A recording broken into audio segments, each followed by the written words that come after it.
പത്തനംതിട്ട ജില്ലയ്ക്ക് മന്ത്രി വേണമെന്ന ആവശ്യം ശക്തമാകുന്നു. ജില്ലയിൽ നിന്ന് 4 MLA-മാർ ജയിച്ചപ്പോൾ റാന്നിയിൽ നിന്ന് തെരഞ്ഞെടുക്കപ്പെട്ട പഴകുളം മധുവിനും സാധ്യത ഏറുന്നു.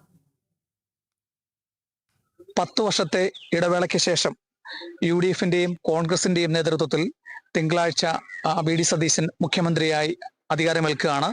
13ാമത്തെ മുഖ്യമന്ത്രിയായിട്ടാണ് VD സതീശൻ സത്യപ്രതിജ്ഞ ചെല്ലുന്നത്. കോൺഗ്രസിന്റെ നേതൃത്വത്തിലുള്ള സർക്കാർ അധികാരത്തിലെത്തുമ്പോൾ പത്തനംതിട്ട ജില്ലയ്ക്ക് അഭിമാനിക്കാവുന്ന ഒട്ടേറെ നേട്ടങ്ങളുണ്ട്.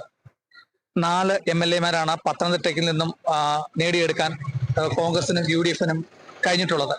അപ്പോൾ പത്തനംതിട്ട ജില്ലയ്ക്ക് ഒരു മന്ത്രി ഉണ്ടാകുമോ എന്നുള്ള ആകാംക്ഷയാണ് നിലനിൽക്കുന്നത്. നമ്മളോടിപ്പം ചേരുന്നത് കോൺഗ്രസ് മണ്ഡലം പ്രസിഡന്റ് രമേശാണ്. രമേശ്, പത്തനംതിട്ട ജില്ലയ്ക്ക് ഒരു മന്ത്രിയുടെ ആവശ്യം ശക്തമല്ലേ? തീർച്ചയായിട്ടും. ഞങ്ങളുടെ മലയോര മേഖലയായ പത്തനംതിട്ട ജില്ലയ്ക്ക് കഴിഞ്ഞ കാലഘട്ടങ്ങളിലെല്ലാം ഏത് മന്ത്രിസഭ രൂപീകരണ സമയത്തും പത്തനംതിട്ടയിലെ ഒരു മന്ത്രി ഉണ്ടായിരുന്നു. ഈ പ്രാവശ്യം അത് ഉണ്ടാകണമെന്നാണ് ഞങ്ങളുടെ പ്രവർത്തകരുടെയൊക്കെ ആവശ്യം. കഴിഞ്ഞ കാലങ്ങളിൽ VS-ന്റെ കാലത്ത് മാത്യു ടി തോമസ് തിരുവല്ലയിൽ നിന്നും മന്ത്രിയായിട്ടുണ്ട്. ഉമ്മൻചാണ്ടി സർക്കാരിന്റെ കാലത്ത് കോന്നിയിൽ നിന്നും അടൂർ പ്രകാശ് ഉണ്ടായിട്ടുണ്ട്. 2ാം പിണറായി സർക്കാരിന്റെ കാലത്ത് വീണ ജോർജ് ആയിരുന്നു ആരോഗ്യവകുപ്പ് മന്ത്രി ഉണ്ടായിട്ടുള്ളത്. അപ്പോൾ സ്വാഭാവികമായിട്ടും ന്യായമല്ലേ ഈ അവകാശം? തീർച്ചയായിട്ടും.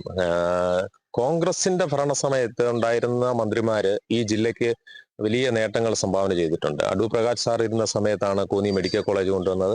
അതുപോലൊക്കെ പല പല വികസന പ്രവർത്തനങ്ങൾ ഈ ജില്ലയ്ക്ക് ആവശ്യമായിട്ടുണ്ട്. അപ്പൊ അതിനൊരു മന്ത്രി വേണമെന്നാണ് ഞങ്ങളുടെ ആവശ്യം. കാരണം ഏറ്റവും കൂടുതൽ പ്രവാസികളുള്ള ഒരു ജില്ലയാണ്.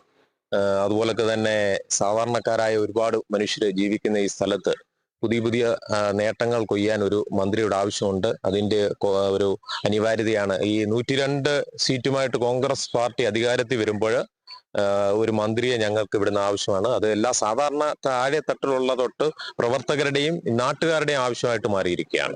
4 മണ്ഡലങ്ങളിൽ വെച്ച് നോക്കുമ്പോൾ അടൂരിലെ CV ശാന്തകുമാർ ജൂനിയറാണ്, അബിൻ ബർക്കി ജൂനിയറാണ്. പക്ഷെ എന്തുകൊണ്ടും KPCC ജനറൽ സെക്രട്ടറി കൂടെ ആയിട്ടുള്ള അഡ്വക്കേറ്റ് പഴകുളം മധു ഏറ്റവും കൂടുതൽ അനുയോജ്യനായിട്ടുള്ളതാണ് പ്രവർത്തകരുടെയൊക്കെ റാന്നി മണ്ഡലത്തിൽ നിന്ന്. അങ്ങനെ പഴകുളം മധു ഈ മേഖലയിലേക്ക് തെരഞ്ഞെടുക്കപ്പെട്ടാൻ യോഗ്യനല്ലയോ?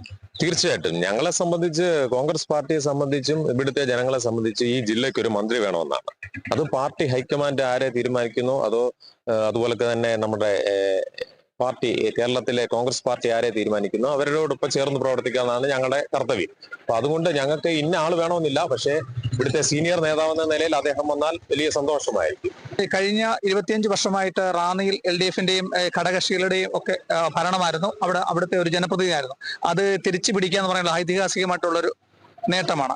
അപ്പോൾ KPCC ജനറൽ സെക്രട്ടറി പഴകുളം മധു അവിടെ ചിട്ടയായിട്ടുള്ള ഒരു പ്രവർത്തനം കാഴ്ചവെക്കുകയും ഒപ്പം തന്നെ ജനങ്ങളുടെയൊക്കെ പിന്തുണ കൂടിയാണ് അദ്ദേഹം വിജയിച്ചു വന്നത്. റാന്നിയും അതുപോലെ തന്നെ മലയോര മേഖലയും ഒട്ടേറെ വികസന പ്രവർത്തനങ്ങളൊക്കെ നമുക്ക് ആവശ്യമായിട്ടുണ്ട്. അപ്പോൾ പഴകുളം മധു ഈ മന്ത്രിസഭയിൽ ഉണ്ടാകണം എന്നുള്ളത് നിങ്ങളുടെ എല്ലാവരുടെയും കോൺഗ്രസിന്റെ ജില്ലയിലെ കോൺഗ്രസ്സുകാരുടെ ഒരു പൊതുവെ ആവശ്യമാണ്. പ്രത്യേകിച്ച് 30 കൊല്ലമായിട്ട് ഒരു പാർട്ടി ഭരിക്കുന്ന ജില്ലാ സെക്രട്ടറിയുടെ മണ്ഡലമാണ്. അപ്പൊ അവിടെ വലിയൊരു മിന്നുന്ന വിജയം കോൺഗ്രസ് പാർട്ടിക്ക് ഉണ്ടായി. അത് ഞങ്ങളെ സംബന്ധിച്ച് അഭിമാനകരമായ ഒരു നേട്ടമാണ്. ജില്ലയ്ക്ക് ഒരു മന്ത്രി വേണമെന്നാണ് ഇവിടുത്തെ കോൺഗ്രസ്സുകാരുടെ ആവശ്യം. അപ്പൊ അതുമായി ബന്ധപ്പെട്ട് നമ്മുടെ ഭരണ നേതൃത്വത്തിൽ ഇരിക്കുന്നവർ അല്ലെങ്കിൽ പാർട്ടി തലത്തിലുള്ളവർ അതിന് പ്രത്യേക ശ്രദ്ധ ചെലുത്തുമെന്നാണ് ഞങ്ങൾ വിശ്വസിക്കുന്നത്. അപ്പൊ തിങ്കളാഴ്ച സത്യപ്രതിജ്ഞയ്ക്ക് മുമ്പ് തന്നെ ഇപ്പോൾ 2 ദിവസമുണ്ട്, ആലോചനയൊക്കെ ഉണ്ട്. പഴകുളം അതുമല്ല വേറെ ആരെങ്കിലും ആണെങ്കിലും പാർട്ടിയെ സംബന്ധിച്ച്, ഞങ്ങളെ ജനങ്ങളെ സംബന്ധിച്ചും പത്തനംതിട്ട ജില്ലയെ സംബന്ധിച്ചും ആര് വന്നാലും ഞങ്ങള് വളരെ സന്തോഷത്തോടെ സ്വീകരിക്കും. പഴകുളം മധു ആണെങ്കിൽ വളരെയധികം സന്തോഷമാണ്. കാരണം കോൺഗ്രസ് പാർട്ടിയുടെ ജനറൽ സെക്രട്ടറി ആയിട്ട് 2 തവണ അദ്ദേഹം തെരഞ്ഞെടുത്തു.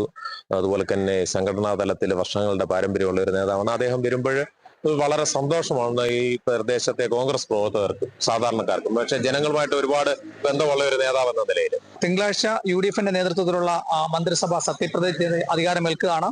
അതിനു മുമ്പ് തന്നെ പത്തനംതിട്ട ജില്ലയിൽ നിന്നും 4 MLA-മാരാണ് ജയിച്ചു വന്നിട്ടുള്ളത്.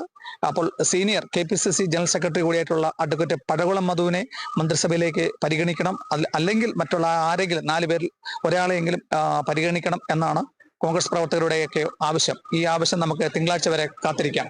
കേരള വിഷൻ ന്യൂസിന് വേണ്ടി ക്യാമറാമാൻ പ്രദീപ് അങ്ങാടിക്കൊപ്പം പ്രസാദം ജെ, പത്തനംതിട്ട.